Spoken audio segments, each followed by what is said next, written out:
So, you Orlando Pirates fans are excited. Your team is top of the table and you're beginning to believe that you're going to win the league. Well, some bad news for you is I think your club is almost self-sabotaging. I don't get why Orlando Pirates match against Richards Bay, which should be played tomorrow, is being postponed. If you remember, if your memory serves you well, one of the reasons Pirates did not win the league last season when they were so competitive against Sundowns was because of all these postponements. When the two clubs were playing in the Champions League, Mamelodi Sundowns continued playing even midweek when they were to play in the continental competition, but Pirates took a break, and they ended up having to chase. Now, here's the thing. This weekend, Orlando Pirates won at Durban City. They go top of the table, same 3 points ahead of Sundowns. They've all played 12 matches. Now, think about it this way. If Pirates were to play tomorrow against Richards Bay, beat Richards Bay, which I think they will do, you go 6 points ahead of Sundowns. Yes, you've played one more match, but suddenly Sundowns are the chasers. We know them. They've generally always been in the lead. They don't know how to chase. And my view is you then put them under pressure. But look, there's a cup final coming up. Orlando Pirates are playing Culling knockout against Marumo Gallants. And I suppose they are thinking this is the big one. Generally, that's what happens, yes. Clubs that play in big cup matches often get the midweek off. But I look at the Orlando Pirates squad. It's a huge squad. The depth at Pirates is, for me, the best it's been in how many seasons? For years, hey? We've not had a Pirate squad so strong, with so much depth. And I feel Coach Owadu could easily find a way to play a second-string team, if there's any such thing at Orlando Pirates. I mean, you've got Makaula is back. We saw Olisandai is back. So you save the guys who've been playing, and then you play against Richards Bay, you smash them. Then you go to Marumo Gallants. Yes, there's this whole, everybody's thinking Marumo Gallants beat Pirates early on in the season, and maybe there's this fear that if we play this weekend, if we play midweek before the Saturday match out in Polokwane, we might be costing ourselves. I don't know. But what do you guys think? I mean, it's Orlando Pirates, top of the table, which is the great news, and I think that's something we should celebrate. I know the focus now is about my view that Pirates are hamstringing themselves, but you play the match, you win that, and you do well.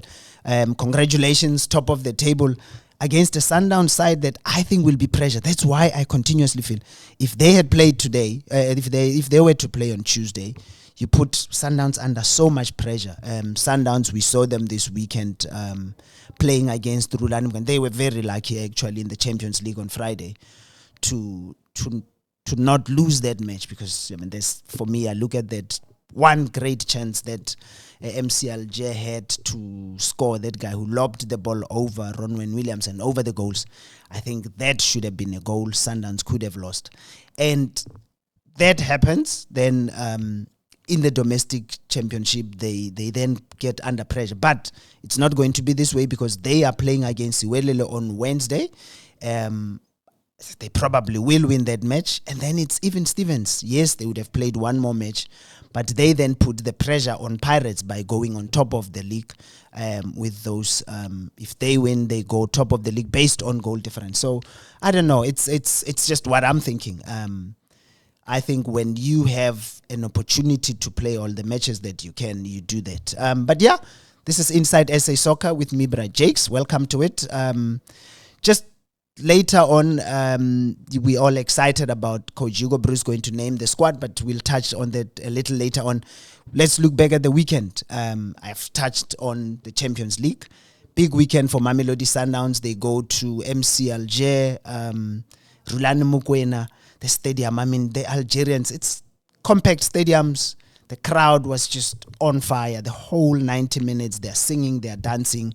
And I felt Sundowns, they gave it their all, but, look, in continental competition, in the group stages, what's the plan? They always say, win your home matches, get a point away, and Sundowns did that. Top of the table still. Rulani Mukwena is going to feel that he should have won that match. And now the pressure goes back to him. to look at Mamelodi Sundowns.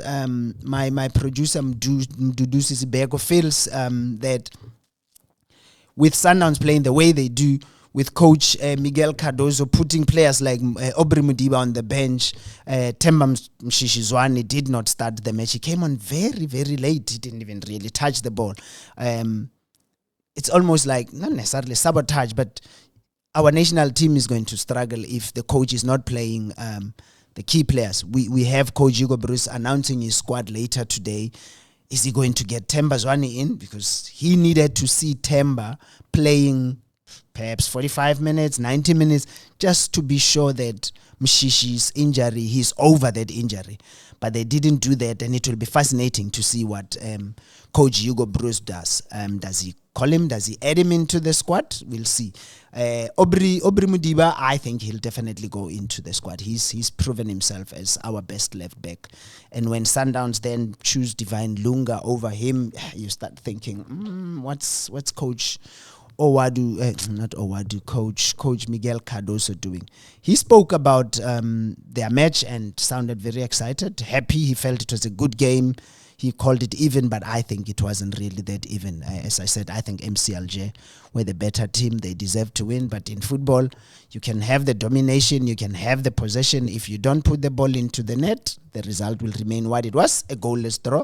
And Sundowns top of the table now with 4 points. The next competition, they'll then play again at the beginning of the year, because we are going to have this long break induced by the CAF Africa Cup of Nations that will be taking place in Morocco. And as we said, Bafana are going. And then there was the CAF Confederation Cup, Kaizer Chiefs. I was a little disappointed by the crowd, really. It was okay, but I had expected way more. Chiefs playing against Zamalek, historic match, as I said in the previous shows. The two teams met way back in 1993, when we first went into CAF Interclub competitions. And Chiefs again did well. They keep this history of never having lost a match to an Egyptian team in South Africa. But it's a point enough. Coach Cedric Kazi said afterwards that he felt they did very well. In a way, when you think of it, when Chiefs conceded as early as they did, I think 3 minutes into the match, I think a lot of us, we started thinking, these ones are going to get a hammering. But they did well. Ordinarily, when you play against North African teams, when they take the lead that early, it's very hard to come back. Chiefs did their best, and I mean, I think one of the impressive thing about Chiefs was the fact that they were forced to make those early changes because of injuries to Esirino, and they managed to be competitive. Dylan Solomon's scoring yet again. Coach Cedric Gaza said afterwards that he was actually joking with him that you might just end up being the top scorer in the competition. I mean, he's now on 2 goals. A defender, a guy who plays usually, defending, never really going forward. But lately here he is doing well. And this is a guy who had been out for a while. So for him to come back and do as well as he did, it's good for Chiefs. Some hope. I still think the 2 teams that will go out of that group that will progress to the knockout stage will be the 2 Egyptian teams. Al Masry beat Zesco. Zamalek are on 4 points. Chiefs just the 1 point. So it will take some doing, but there's this break coming up. So Chiefs will probably work hard and try and find their way into the competition. Cedric Gaza believes the team plays with belief, they play with confidence, and he believes they will be competitive. So let's see how it goes. And then the good news, Stellenbosch FC top of that group as well in the CAF Confederation Cup.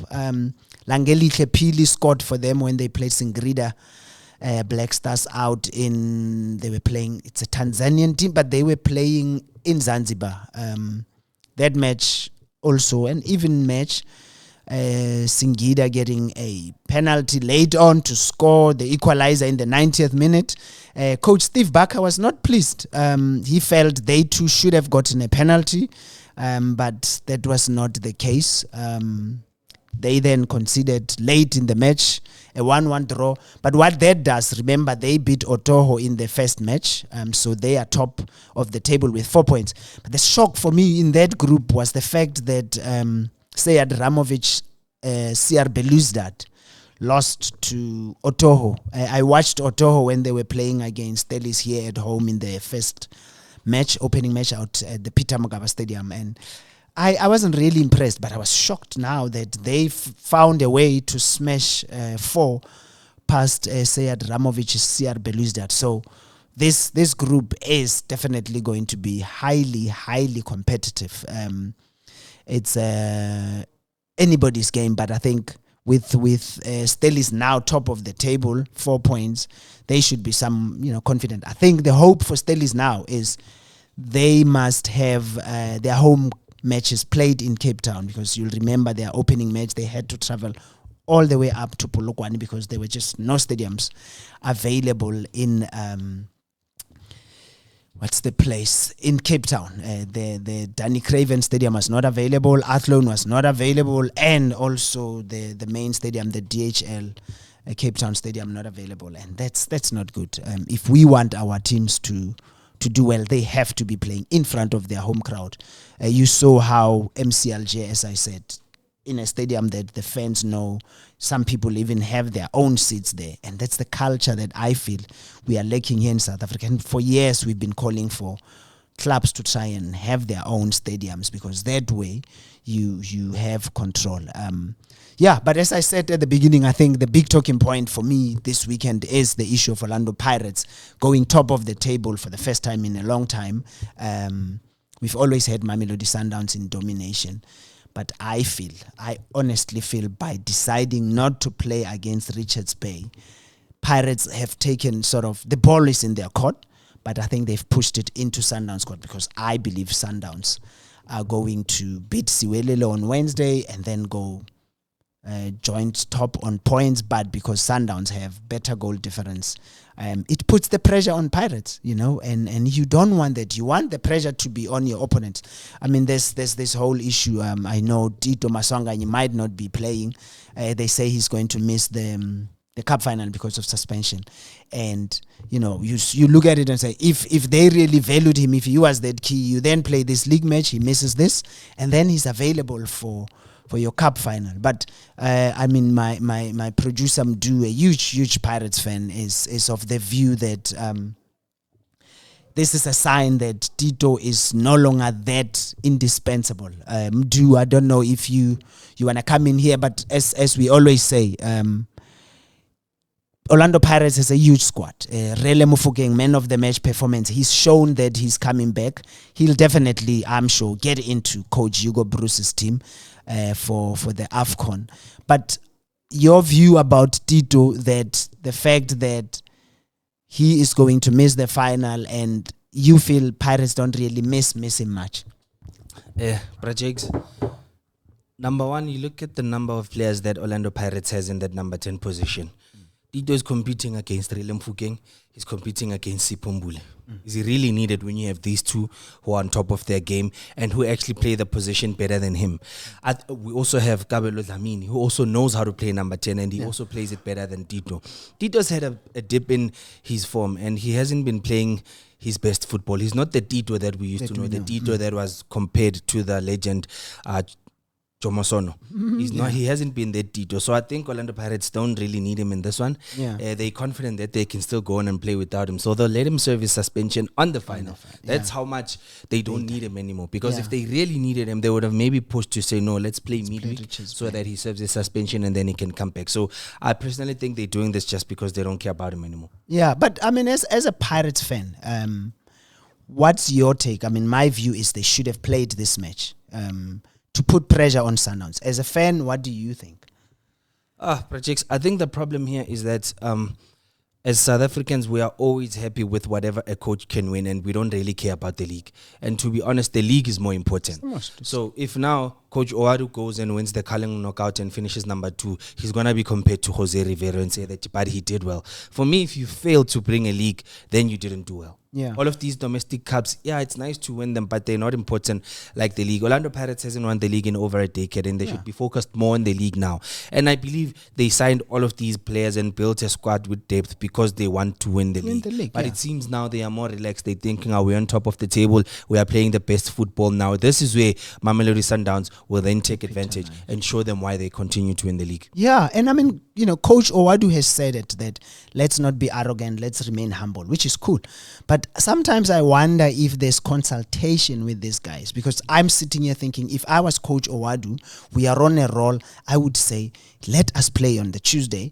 The final is next Saturday. It's a 4 days, way enough for the team to play on Tuesday and still rest, because then you then sharpen the others. You've got the others who are maybe on the periphery, like I'm saying, only Sandayo, Makaula are back. You play those guys, mix it with the players that you always use, but then you win this one on Tuesday. You are top of the table, extra points, you put pressure on Mamelodi Sundowns, and then you're going into the final again fresh from a good win. You're playing a Marumo Gallants. I know historically people will say, Marumo will be difficult. Marumo beat Pirates early on in the season, but Owadu was just finding his feet at Pirates, and he's found his feet. I honestly believe Pirates are huge favorites to win the cup final, and they should have played this match to put Sundowns under pressure. And as you say, it's been years and years since they last won the league championship, and this is the best. Look, but if you remember, last season we were also feeling this is their best chance to beat Sundowns, because they were there and thereabouts at the beginning, and then they started this thing of taking breaks when they're going into continental football, and that came back to bite them because it's there. But yeah, let's see how it goes. I think it's something they might look back and end up regretting when the season comes to an end, because I know that Sundowns will play whenever there's a chance. They are not going to postpone a lot of their matches. They had that one against Sikukune postponed, but going forward you will see them playing midweek when they have a Champions League match coming up. And yeah, let's see how it goes. But yeah, I think the excitement today is the upcoming announcement of the Bafana squad by Coach Hugo Bruce, and we will later give you just our analysis of it, just what we think. I think the big question that everybody would be excited to see answered is, will Themba Zwane be in that squad? Let's see. I don't think Coach Hugo Bruce will deviate from those 52. The 55 that he named, the preliminary. I don't think he will bring in somebody from outside, although there's this huge clamor in the country that he must bring in Thembinkosi Lodge. But we know his views on Thembinkosi Lodge. Yumdu the other day spoke of that whole way back when he came in and what Lodge said. So I think it's almost a bit more than just football. But yeah, that's what it is. That's our morning show. Let's meet again in the next one. And yeah, just let us know what you think. Orlando Pirates, are they making a big mistake by not playing this match on Tuesday? I believe they are. That's me, Inside SA Soccer with Bra Jakes.